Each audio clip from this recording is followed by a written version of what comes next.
Satellite images analyzed Wednesday by the Associated Press show the deployment of at least 6 nuclear-capable B-2 bombers to Camp Thunder Bay on Diego Garcia in the Indian Ocean. The presence of the bombers come as the United States continues an intense airstrike campaign targeting Yemen's Houthi rebels. The B-2 has been used in combat to target the Houthis in the past. Tensions also remain high between Iran and the US over Tehran's rapidly advancing nuclear program. The B-2 would be crucial in potentially bombing Iran's underground nuclear sites. In response, Iran has unveiled a gigantic, underground missile megacity, housing its latest missiles.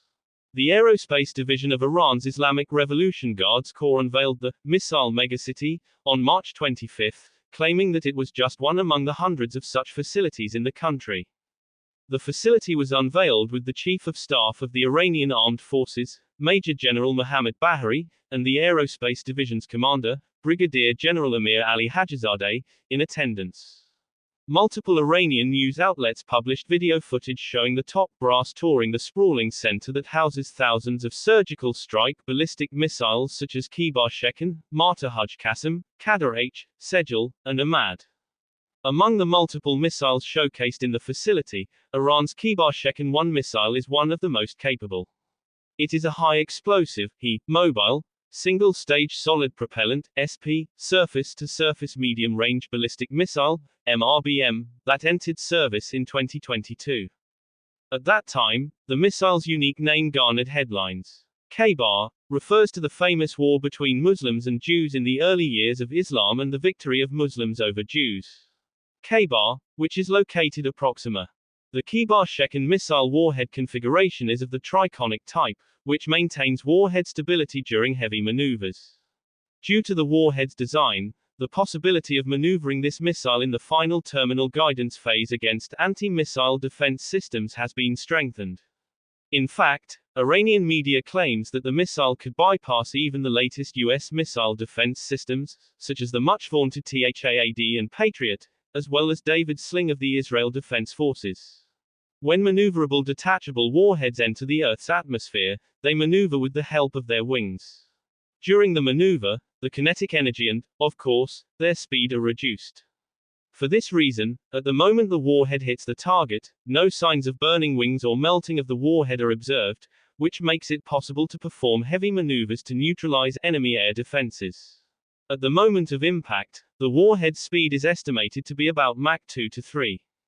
Incidentally, Iran has already used this missile against Israel once. In October 2024, during Operation True Promise 2, when Tehran fired over 180 missiles at Israel, one of the missiles used was Kibar-Shekan.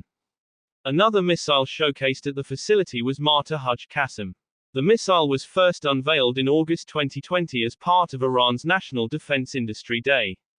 In an announcement to state television, Iranian officials revealed footage of the Marta-Haj Qasim, a solid-fueled ballistic missile named for slain Iranian General Qasim Soleimani.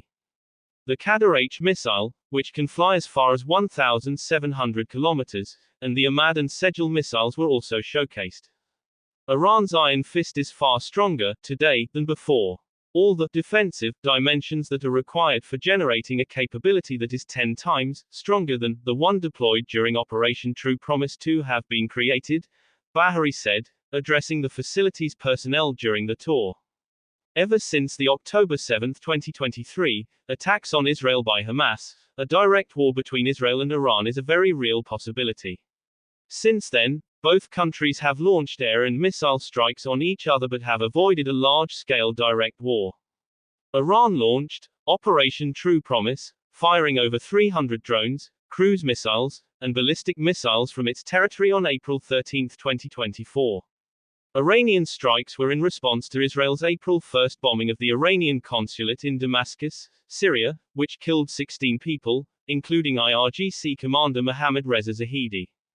Iran's unveiling of its massive, underground missile city, also comes at a time when the US is deploying its B-2 strategic stealth bombers to the British territory of Diego Garcia for a possible operation in the Middle East.